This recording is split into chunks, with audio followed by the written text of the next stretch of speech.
Bangladesh army একদম স্পষ্ট ভাষায় বলে দিচ্ছে, বাংলাদেশ আর্মি জাস্টিসের পক্ষে। যেটা জাস্টিস হবে সেটার পক্ষে আমরা থাকবো।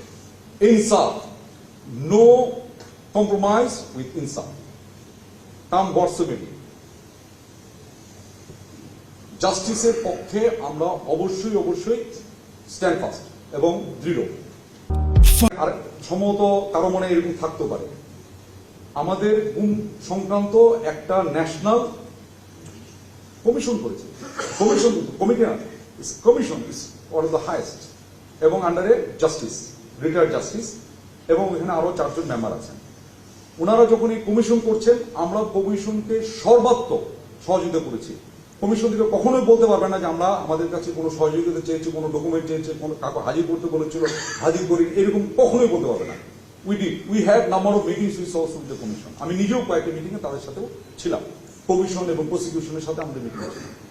আমরা যখন দেখছি একটা ন্যাশনাল লেভেলে কমিশন কাজ করছে, army cannot have another commission or committee further that will undermine the national commission.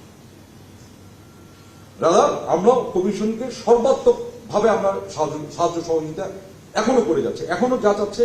Even এটা গত বৃহস্পতিবার দিন পর্যন্ত আমরা কিছু ডকুমেন্ট চেয়েছি, আমরা বৃহস্পতিবার দিন ডকুমেন্ট পাঠিয়েছি, তাই তো?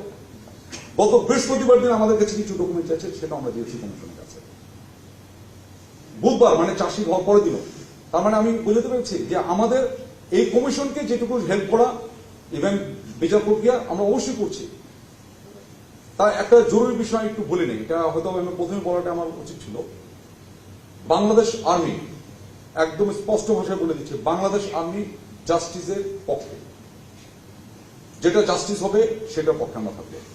ইনসাফ, নো কম্প্রোমাইজ উইথ ইনসাফ, কাম বর্সমেলি। জাস্টিসের পক্ষে আমরা অবশ্যই অবশ্যই স্ট্যান্ড ফাস্ট এবং দৃঢ়।